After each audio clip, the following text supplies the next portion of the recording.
Le tourisme aujourd'hui, c'est 21 000 emplois. En Picardie, c'est l'équivalent de gros secteurs industriels. L'enjeu, je pense, des territoires, c'est de capter aussi des compétences en permanence. Et la qualité de vie est un levier d'attractivité.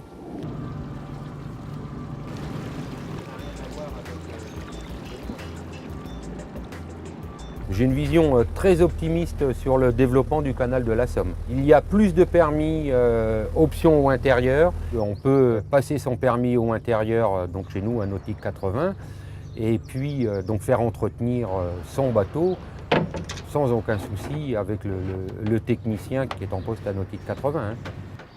Donc vous commenceriez par le fluvial. Ouais. Pour le fluvial, c'est tous les mercredis et vendredis, 15h, 17h, 19h, 20h.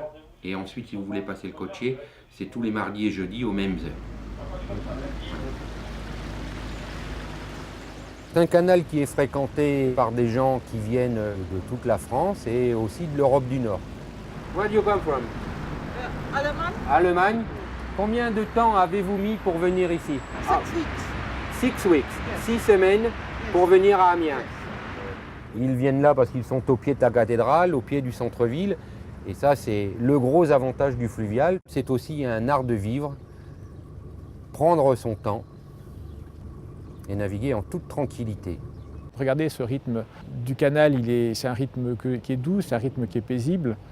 C'est un rythme qui est propice aussi à l'échange, à la divagation, à la contemplation, en fait, de se retrouver, de se reconnecter à soi ou avec l'autre, ce qui est vraiment la finalité aussi des vacances. Se déconnecter pour aussi se retrouver.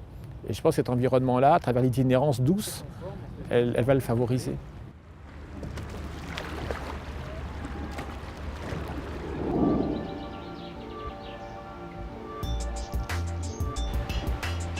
Tous les bateaux qui sont là, donc il y a 75% à peu près qui sont du club nautique de la Haute-Somme, et puis les autres ce sont tous des gens de passage, des Hollandais, beaucoup d'étrangers, quelques Français.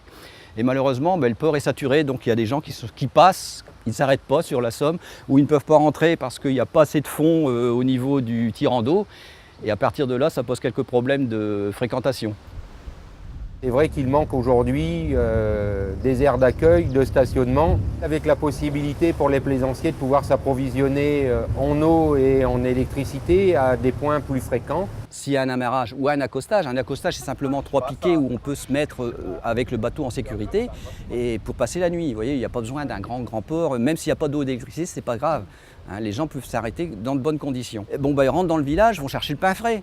Ils vont aller voir le petit commerçant du coin, ils vont aller acheter ce qu'ils ont besoin pour manger. Tiens, lui, il est arrivé ce matin, là. C'était l'Agrillon. Mais bon, il va revenir certainement au soir. Il y a des problèmes de navigation, il nous manque un bout de canal sur la Somme. Un morceau qui est quand même aussi intéressant, qui passe du côté de Voyenne, Ham et tout ça. Donc là-bas, il y a aussi en tourisme pas mal de choses à voir. Mais malheureusement, il est envasé. On aurait beaucoup plus de plaisanciers qui viendraient, je suis sûr, avec cette portion Saint-Simon-Péronne, oui, qui serait ouverte, quoi. Je pense que le tourisme a une répercussion au-delà de la simple économie purement touristique. Et on voit assez naturellement des gens qui vont créer des gîtes ou des chambres d'hôtes avec l'ambition de vouloir faire partager leur attachement, leurs loisirs, leurs découvertes. Et je crois c'est un peu ce qui est un peu à l'origine du développement touristique de ce territoire et surtout d'une de ses particularités.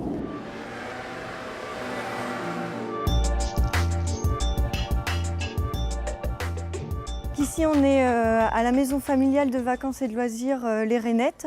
L'association avait besoin d'un lieu pour accueillir les enfants pendant les périodes de vacances. En dehors de ce temps, la maison sera vide, mais il n'y a pas d'intérêt à garder une maison vide. Donc on a décidé de développer les offres touristiques, découvrir le patrimoine local ou faire quelques activités de pleine nature ici à Sailly. Ça reste des petits villages, donc il manque certainement une dynamique. On cherche à développer toutes sortes d'activités touristiques en fait, donc notamment un projet qui est d'aller à la rencontre des agriculteurs et de les sensibiliser à l'ouverture de leur exploitation aux touristes en fait. On souhaite développer d'autres activités, notamment les activités de balade en calèche réalisées par un cocher du village pour découvrir un peu la nature, l'histoire du village, tout en découvrant de beaux paysages.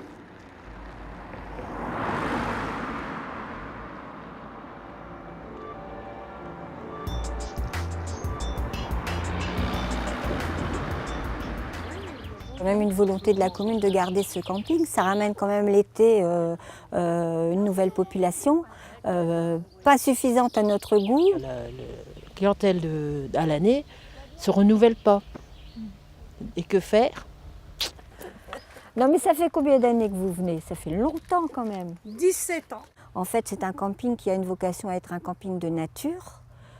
Comme vous voyez, c'est très vert, c'est très calme. Effectivement, ce sont beaucoup de gens du Nord et du Pas-de-Calais passionnés par la pêche, il faut le dire. Hein. Oui. Et avec nos étangs, forcément, il y a un beau potentiel pour eux, quoi. Je pense que vraiment, ce qui manque, c'est un point de rencontre, déjà. Il faut absolument qu'on apprenne à communiquer, mais avec les nouvelles technologies.